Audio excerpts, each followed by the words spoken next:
भगवान जगन्नाथ हर साल 15 दिन के लिए बीमार क्यों पड़ जाते हैं?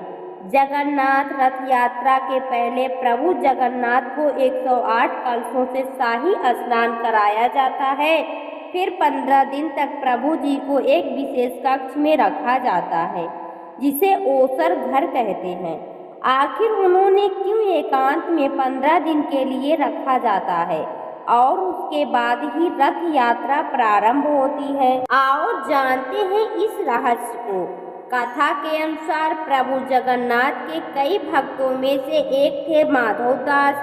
बचपन में ही उनके माता पिता शांत हो गए थे, तो बड़े भाई के आग्रह पर उन्होंने विवाह कर लिया और अंत में भाई भी उन्हें छोड़कर सन्यासी हो गए, तो उन्हें बहुत बुरा लगा। फिर एक दिन पत्नी का अचानक देहांत हो गया, तो वह फिर से अकेले रह गए। पत्नी के ही कहने पर वह बाद में जगन्नाथपुरी में जाकर प्रभु की भक्ति करने लगे। माधव दास के संबंध में बहुत सारी कहानियां प्रचलित हैं।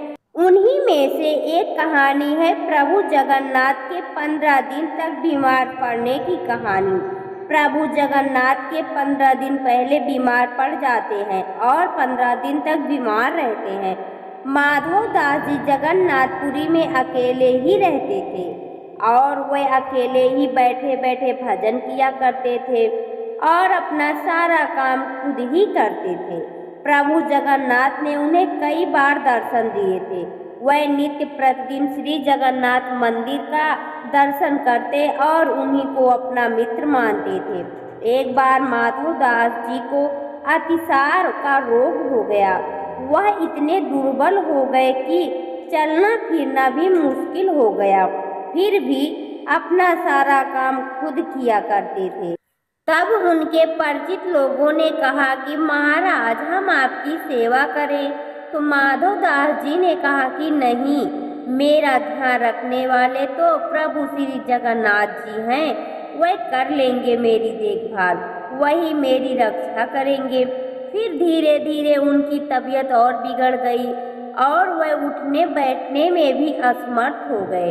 तब भगवान श्री जगन्नाथ जी स्वयं सेवक बनकर उनके घर पहुँचे और माधव दास जी से कहा कि हम आपकी सेवा करें। उस वक्त माधव दास जी बेसुध से हो गए थे। उनका रोग इतना बढ़ गया था कि उन्हें पता भी नहीं चलता था कि कब मल मूत्र त्याग देते थे और वस्त्र गंदे हो जाते थे। भगवान जगन्नाथ ने उनकी 15 दिन तक खूब सेवा की। उनके गंदे कपड़ों को भी धोया और उन्हें नहलाया भी। जब माधव दास जी को होश आया तब उन्होंने तुरंत पहचान लिया कि यह तो मेरे प्रभु ही है। यह देखकर माधव दास जी ने पूछा, प्रभु आप तो त्रिलोक के स्वामी हैं, आप मेरी सेवा कर रहे हैं। आप चाहते तो मेरा रोग क्षण में ही दूर कर सकते थे, परंतु आपने ऐसा न करके मेरी सेवा क्यों की? प्रभु श्री जगन्नाथ जी ने कहा, देखो माधव, मुझसे भक्तों का कष्ट नहीं सहा जाता, इसी कारण तुम्हारी सेवा मैंने स्वयं की है। दूसरी बात यह है कि जैसा प्रारब्ध होता है उसे तो वह भोगना ही पड़ता है। मैं नहीं चाहता था कि तुम्हें प्रारब्ध का भोगना ना पड़े और फिर से जन्म लेना पड़े। अगर उसको भोगोगे, काटोगे नहीं तो इस जन्म में, नहीं तो उसको भोगने के लिए फिर तुम्हें अगला जन्म लेना पड़ेगा।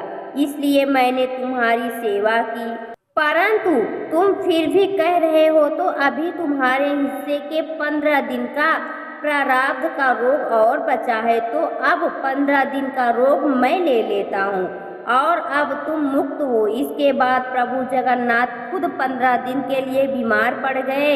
इस घटना की स्मृति में तभी से रथ यात्रा के पूर्व प्रभु जगन्नाथ बीमार पड़ जाते हैं। तब से 15 दिन तक प्रभु जी को एक विशेष कक्ष में रखा जाता है, जिसे ओसर घर कहते हैं। इस 15 दिनों की अवधि में महाप्रभु को मंदिर के प्रमुख सेवकों और वैद्यों के अलावा कोई और नहीं देख सकता। इस दौरान मंदिर में महाप्रभु के प्रतिनिधि अलारनाथ जी की प्रतिमा स्थापित की जाती है तथा उनकी पूजा अर्चना की जाती है। 15 दिन बाद भगवान स्वस्थ होकर कक्ष से बाहर निकलते हैं और भक्तों को दर्शन देते हैं, जिसे नव यवन नेत्र उत्सव भी कहते हैं। इसके बाद द्वितीया के दिन महाप्रभु श्री कृष्ण और बड़े भाई बलराम जी तथा बहन सुभद्रा जी के साथ बाहर राजमार्ग पर आते हैं और रथ पर विराजमान होकर नगर भ्रमण पर निकलते हैं। तो दोस्तों, आपको यह जानकारी या कथा कैसी लगी कमेंट बॉक्स में ज़रूर बताएं। वीडियो को लाइक करें, शेयर करें और हमारे चैनल को सब्सक्राइब करना ना भूलें। वीडियो देखने के लिए आपका बहुत बहुत धन्यवाद।